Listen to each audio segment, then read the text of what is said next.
Bersama saya Azlin Arif dalam rentasan berita edisi 1643. Antara paparan utama.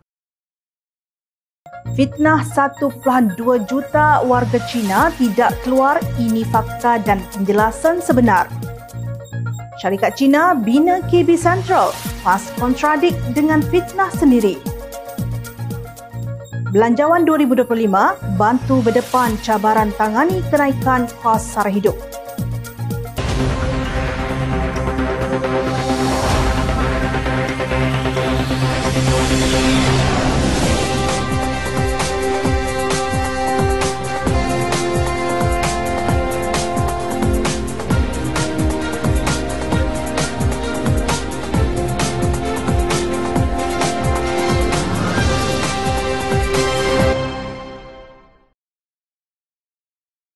Assalamualaikum dan salam sejahtera.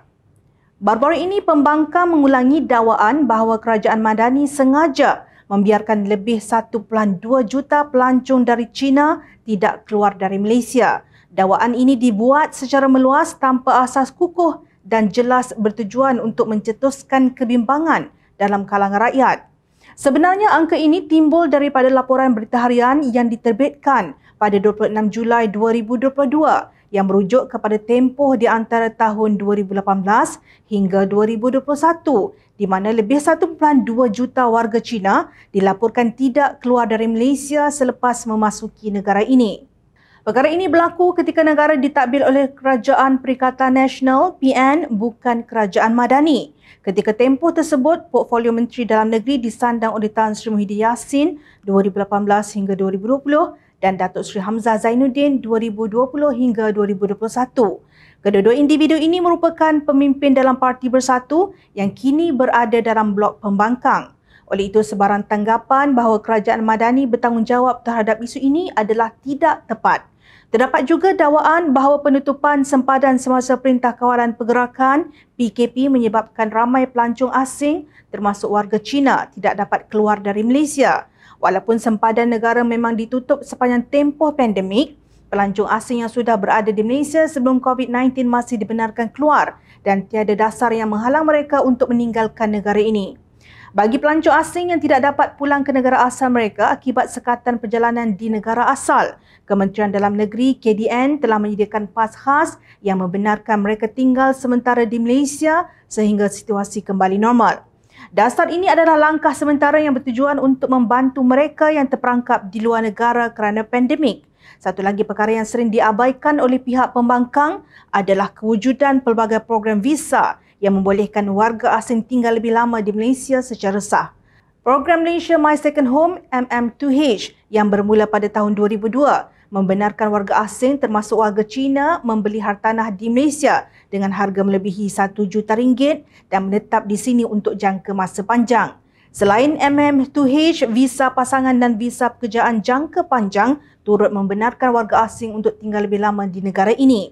Menurut data daripada Jabatan Perangkaan Malaysia DOSM, jumlah penduduk etnik Cina di Malaysia kekal pada 6.9 juta dari tahun 2020 hingga 2024.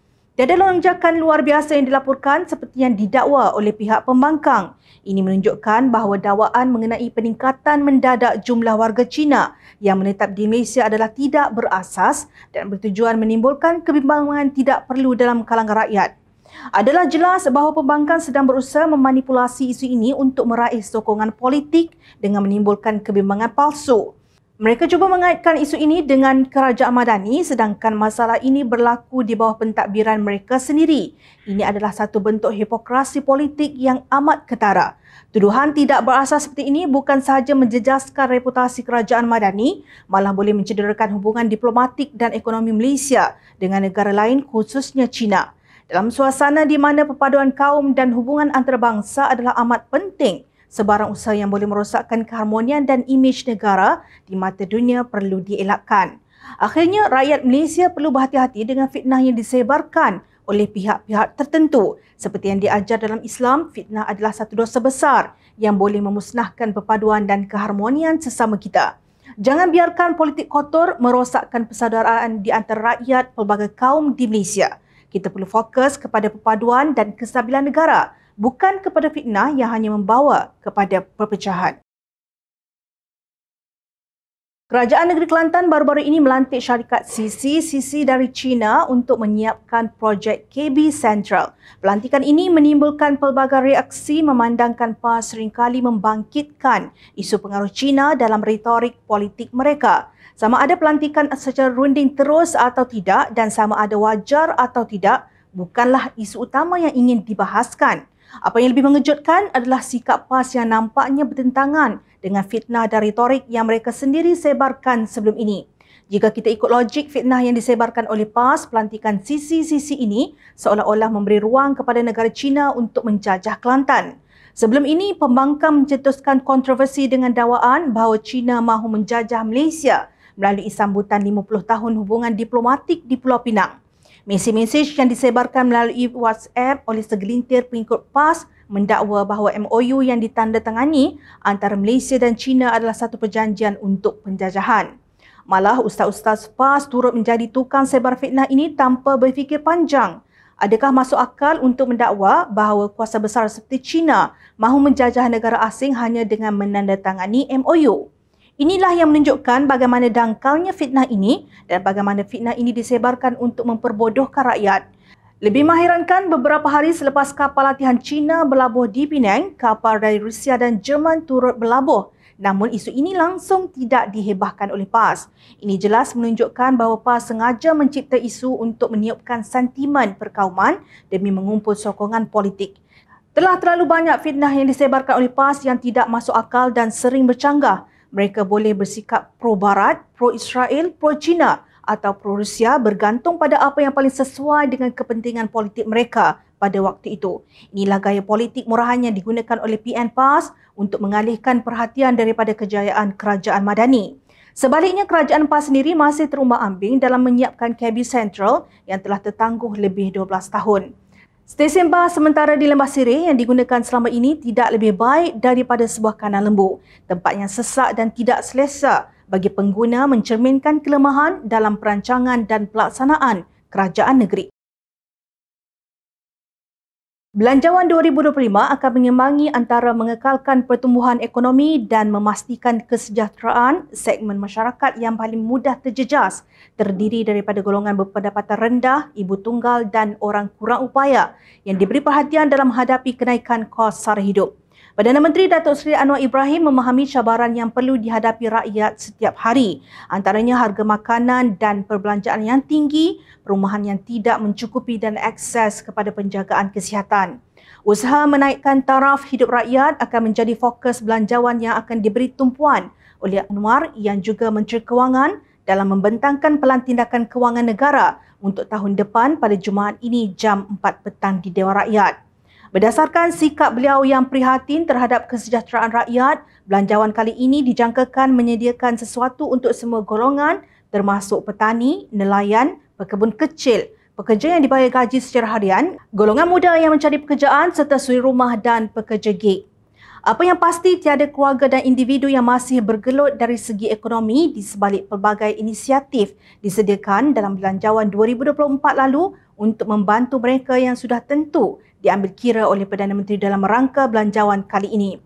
Oleh itu, jangkaan adalah tinggi untuk isu ini dapat ditangani kemungkinan dengan peruntukan yang lebih tinggi dalam belanjawan tersebut berdasarkan kenyataan PMX bahawa ia akan memudahkan pengagihan pertumbuhan ekonomi yang lebih saksama dalam kalangan penduduk dan memperkenalkan langkah-langkah untuk menaikkan gaji.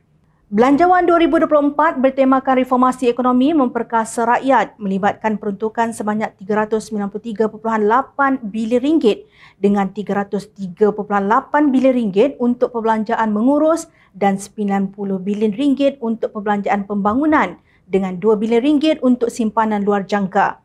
Menurut Institut Penyelidikan Ekonomi Malaysia MIER, dalam ulasan perbelanjawan 2025 baru-baru ini, belanjawan itu bertujuan mengimbangi pertumbuhan ekonomi dengan langkah-langkah bersasar untuk menyokong sektor isi rumah, perniagaan dan ekonomi utama selain mengekalkan disiplin fiskal. Belanjawan itu juga dijangka menangani cabaran mendesak seperti tekanan kos sara hidup, gaji tidak meningkat dan peralihan hijau, kata MIER. Bagi cukai, Anwar berkata kerajaan hanya akan melaksanakan cukai barang dan perkhidmatan GST sekiranya ambang gaji minimum sebanyak RM3,000 hingga RM4,000. Pada masa ini, gaji bulanan minimum di Malaysia adalah pada RM1,500. Oleh itu, diyakini GST tidak akan dikenakan.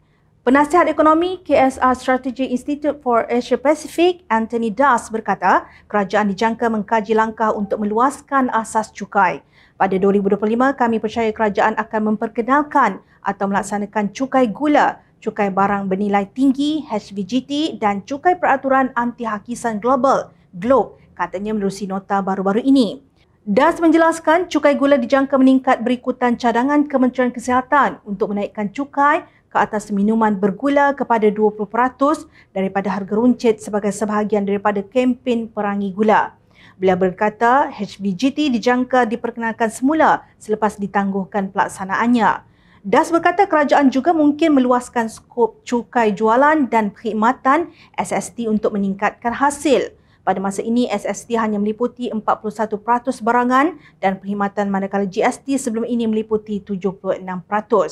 Spekulasi juga meluas bahawa cukai warisan akan diperkenalkan, tetapi Menteri Pengangkutan Anthony Locke menolak dakwaan mengenai kemungkinan pengenalan cukai tersebut. Persatuan Pemaju Hartanah dan Perumahan Malaysia (REDA) berharap hartanah kediaman akan dikecualikan daripada cukai warisan sekiranya ia diperkenalkan pada masa depan. Terdapat juga jangkaan yang tinggi terhadap rasionalisasi RON 95 selepas rasionalisasi subsidi diesel pada Jun 2024 yang menjana penjimatan sebanyak RM4 bilion kepada kerajaan. Bagaimanapun, kenyataan Menteri Ekonomi Rafizi Ramli bahawa ekonomi yang lebih kukuh dan pengukuhan ringgit telah memberikan banyak fleksibiliti kepada kerajaan untuk mencapai sasaran konsolidasi fiskal, bermakna pelaksanaan rasionalisasi subsidi RON 95 mungkin akan ditangguhkan. Pada skala makro, kerajaan dijangka akan kekal kukuh dalam mencapai sasaran konsolidasi fiskal secara berperingkat dengan mengurangkan hutang negara selain terus melabur dalam meningkatkan kualiti hidup semua rakyat Malaysia. Baru-baru ini, Perdana Menteri berkata walaupun kerajaan menetapkan sasaran untuk mengurangkan defisit fiskal dan hutang negara, ia akan terus melabur dalam bidang seperti pendidikan, kesihatan awam dan infrastruktur untuk meningkatkan kualiti hidup rakyat Malaysia. Hutang negara kini berada pada 64% daripada KDNK dengan kerajaan menyasarkan untuk mengurangkan angka ini kepada sekurang-kurangnya 60% secara berperingkat. Sebelum ini, Anwar berkata defisit fiskal telah diturunkan kepada 5.0% daripada KDNK pada 2023 daripada 5.6% pada 2022 dengan unjuran penurunan seterusnya kepada 4.3% pada tahun ini. Tahniah diucapkan kepada Kerajaan Madani. Jom Channel ingin mengucapkan semoga maju jaya dan teruskan bekerja untuk negara dan rakyat Malaysia. Ingat, rakyat sentiasa memerhati. Jom Channel ingin mengucapkan jutaan terima kasih kepada para penyokong Jom Channel dan kepada yang berminat untuk memberikan sumbangan bagi membolehkan kami meneruskan perjuangan menyampaikan berita yang benar. Sumbangan boleh dibuat melalui akaun bank yang tertera. Suara rakyat kami sampaikan demi negara tercinta. Teruskan bersama kami di Jom Channel untuk mendapatkan berita politik tanah air. Saya Azlin Arif, terima kasih. Assalamualaikum dan salam sejahtera.